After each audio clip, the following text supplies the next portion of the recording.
Listo. Entonces, continuando con el diseño de la intersección, ya habíamos dejado definido, digamos, un perfil previo para la carrera, ¿cierto? Entonces, ojo, ese perfil no lo habíamos ajustado aún, o sea, simplemente lo hicimos de manera rápida. Entonces, lo vamos a revisar, ¿listo? A ver cómo lo teníamos y a dejarlo un poco mejor ajustado, ¿no? A nuestra rasante existente. Entonces aquí habíamos dicho que vamos a conservar ese nivel de la vía existente, es decir, nos vamos a basar en esta línea verde, ¿cierto? Que es el perfil de la rasante existente. Miren que aquí nos salimos un poquito, ¿no? Entonces, una parte donde de pronto tenemos que ajustarnos un poco mejor es en esta zona, ¿cierto? Aquí habíamos mencionado que puede haber la posibilidad de implementar dos PIB. Entonces, ¿cómo hacemos eso? Le vamos a dar G o modificar, ¿cierto? La tecla G, cliqueo y miren que ya aparece ese puntico rojo, ¿cierto? Muy pequeñito, pero miren que a medida que muevo el mouse, ahí se lo observa, ¿cierto? Entonces voy a insertar otro PIB en esa zona, le doy Enter. Y bueno, me desaparece la curva anterior, ¿cierto? ¿Por qué razón? Porque como está este PIB muy pegado al siguiente, pues no me la alcanza a trazar, ¿listo? Entonces lo vamos a hacer este más atrás.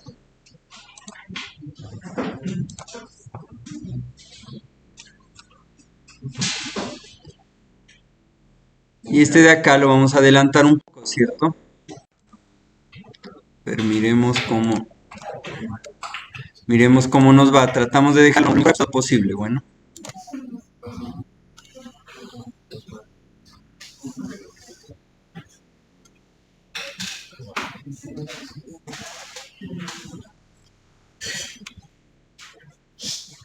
Comenzamos a cambiar esa longitud de la curva vertical, ojo, siempre con el punto pequeño, ¿cierto? Igual en el cuadrito emergente, al seleccionar el cuadro pequeño, ahí me da, ¿no? La longitud de curva vertical. Por ejemplo, ahorita me la está mostrando en 76, ¿no? Sigue siendo grandísima, por eso no me la trazo. Ahí la bajé a 36. Ahí me la trazó, ¿no? En 36. Alejemos un poco más este PIB.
Recuerden, ¿no? Que esta parte que sobresale aquí, digamos, esta corresponde a un andén, ¿cierto?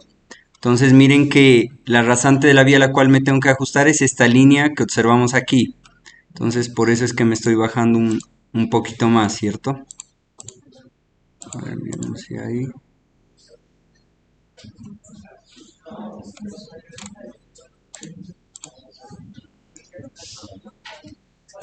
Bueno, incluso aquí podría tratar de implementar una curva asimétrica, ¿no?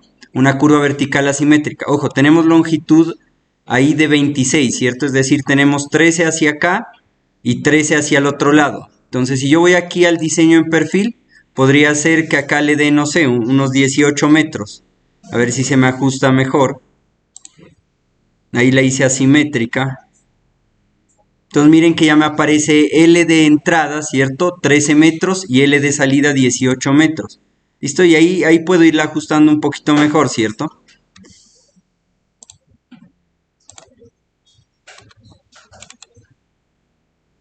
Y en sí este PIB 3 ahí no sería necesario.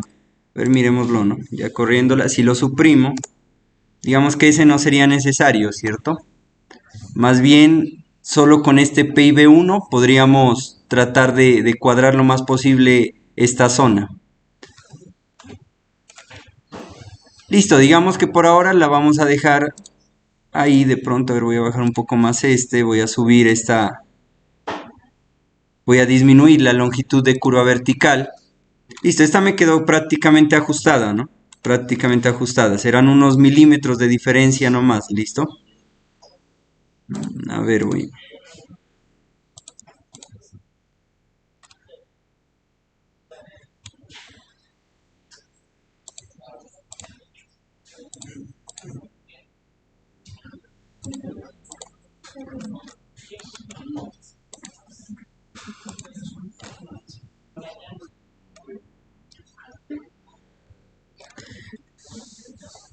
Entonces, jóvenes, siguiente paso, ya que tengamos, digamos, lo más ajustada posible nuestro perfil de la vía, la rasante existente, pues vamos a revisar acá, ¿cierto? En diseño en perfil, lo que concierne a las especificaciones del diseño vertical de esa vía.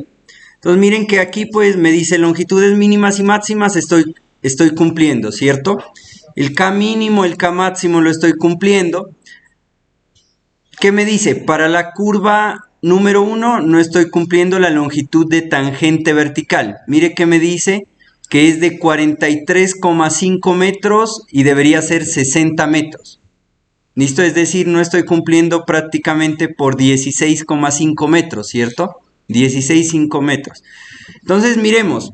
Ojo, si se puede, la hacemos cumplir esa especificación. Si no se puede, no nos preocupamos. ¿Por qué razón? Porque recuerden que las especificaciones que nos muestra Topo 3 están de acuerdo al manual de diseño geométrico de carreteras. Y en esta ocasión lo que estamos diseñando es una intersección de una vía urbana. ¿Listo? Entonces, si se puede cumplir, lo hacemos, si no, no hay problema.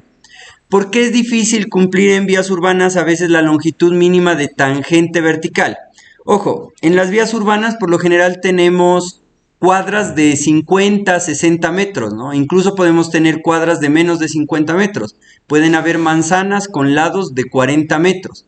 Entonces, si yo voy a llegar a la intersección, o mejor dicho, de una intersección a otra solo hay 40 metros, pues lo más posible es que la distancia entre un PIB y otro PIB va a ser esos 40 metros.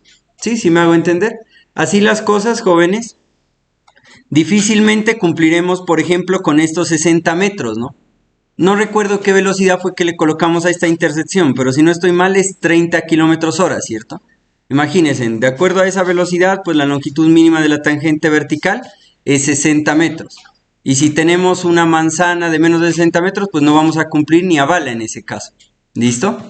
Entonces verifiquémosla, ¿no? 43 metros, 60 metros. Entonces miren, este PIB1 está en la K 100.54, ¿cierto? Y el PIB2 está en la K 0 más 144,039. Ahí está la explicación, ¿no? Esos son los 40 metros pasaditos que tenemos de longitud entre PIB y PIB. Entonces, ¿cuál sería la solución para cumplir esa tangente vertical? Correr uno de los PIB, ¿no? Correr el PIB 1 hacia atrás o el PIB 2 hacia adelante o ambos, ¿cierto? Entonces, al correr los PIB, la diferencia entre esta abscisa del PIB 1 y esta abscisa del PIB 2 va a aumentar y puede ser que cumplamos los 60 metros. Entonces ustedes podrían decir, me corro 10 metros hacia acá en el PIB 1 y 10 metros en el PIB 2. Pero ¿qué pasaría? Ya, digamos, el ajuste que hemos realizado a la rasante existente, ya lo perderíamos, ¿listo? Entonces hagámoslo y le damos luego control Z, solo por mirar, ¿no? Estamos en el K144, voy a tratar de hacerlo al K154. Bueno, ahí me pasé un tanto, ¿cierto? Ahí más o menos, ¿no? K157. Entonces miremos, de pronto aumentando la longitud de la curva vertical logro, digamos, seguir con la rasante de la vía existente, ¿cierto? Pero miren que al aumentar la longitud de la curva vertical se me desapareció, ¿no? Aparece un PQB. ¿Por qué razón? Porque al aumentar la longitud ya no alcanzó a trazarse esa curva, interfiere con la anterior.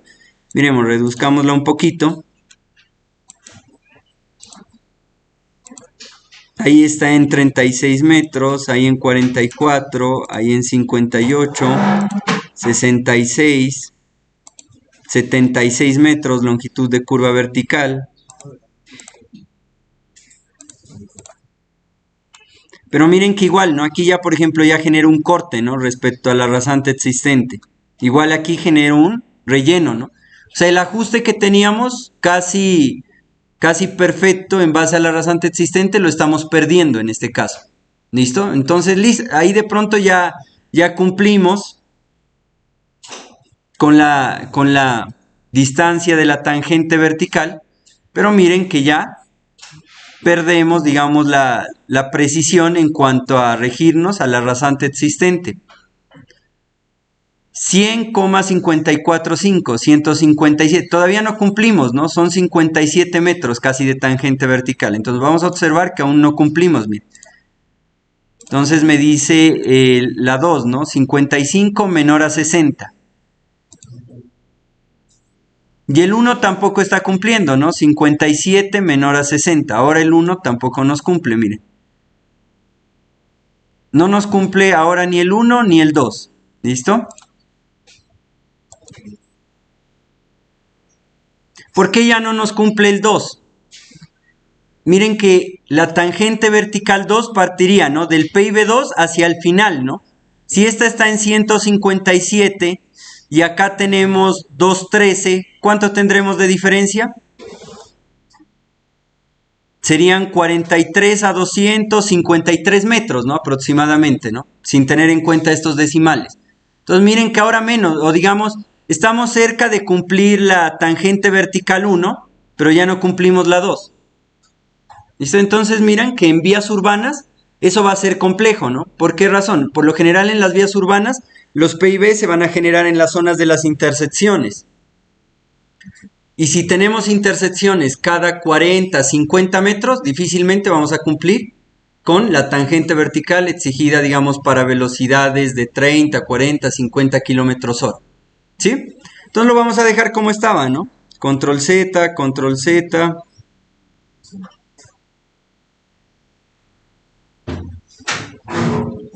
Así lo teníamos, ¿cierto? Así lo teníamos. Ojo, ese es el ajuste, digamos, más preciso que tenemos hasta el momento, ¿no? Puede ser que luego, ya al empalmar con la otra vía, si miramos conveniente volver a ajustar esta zona, lo hacemos. Hasta el momento, pues solo tenemos que generar un relleno en esta parte, ¿no? Pero el resto, miren que se ajusta prácticamente por pocos milímetros, ¿no?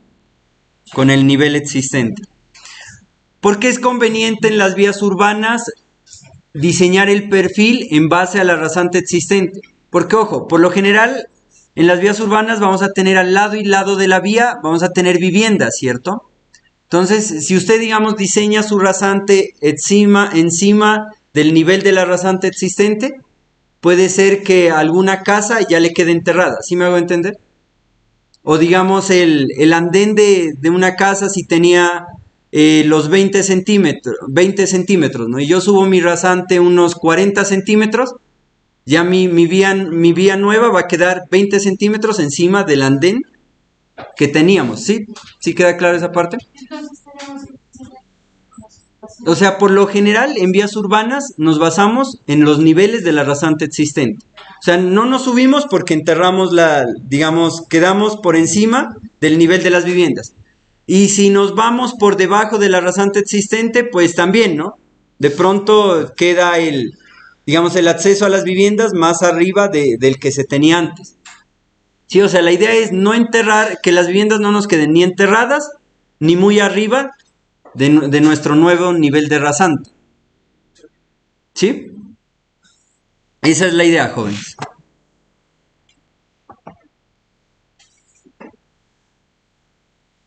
Y obviamente, ¿no? Cuando diseñamos con el nivel de la rasante existente, vamos a tener que hacer es un cajeo, ¿no? Para colocar la nueva estructura de pavimento, ¿no? Se tendrá que hacer obligatoriamente un cajeo. Situación diferente a cuando diseñamos placas huellas, ¿no? En las placas huellas, ¿cuál es la recomendación? Que mi rasante existente me sirva como subrasante de mi nueva vía. ¿Listo? Es decir, así aprovechamos, ¿no? Como esa rasante existente está consolidada por el paso de los vehículos, la aprovechamos esa consolidación, esa resistencia que ha adquirido esa rasante, la convertimos en nuestra nueva subrasante y encima de ese nivel colocamos, ¿no? 15 centímetros de subbase y los 15 centímetros de la placa huella. ¿Listo? Es decir, quedaríamos 30 centímetros encima de la rasante existente, ¿cierto? En el caso de placas huellas. Esa es la recomendación, ¿no? A veces se puede hacer, otras veces no. A veces también en placas huellas pues hay que hacer algo de corte, ¿cierto? En la vía existente. Pero por lo general se recomienda aprovechar esa rasante, ¿no? En vías urbanas, pues por lo general tenemos que hacer cajeos. Entonces ustedes han observado, ¿no? Cuando ya digamos un pavimento rígido, un pavimento flexible ha alcanzado su periodo de diseño en una calle de una vía urbana, lo primero que hacen es la retro, pasan, ¿no? Digamos, a demoler la capa de rodadura y luego comienzan a excavar, ¿no? El pavimento que estaba antes lo comienzan a excavar y se genera un cajeo. Y sobre ese cajeo ya va la nueva estructura de pavimento, ¿listo? ¿Por qué? Porque se trata de conservar los niveles que se tenía. Entonces, jóvenes, ¿sí? un cajeo que Y ahorita lo explicamos, regálame un segundo.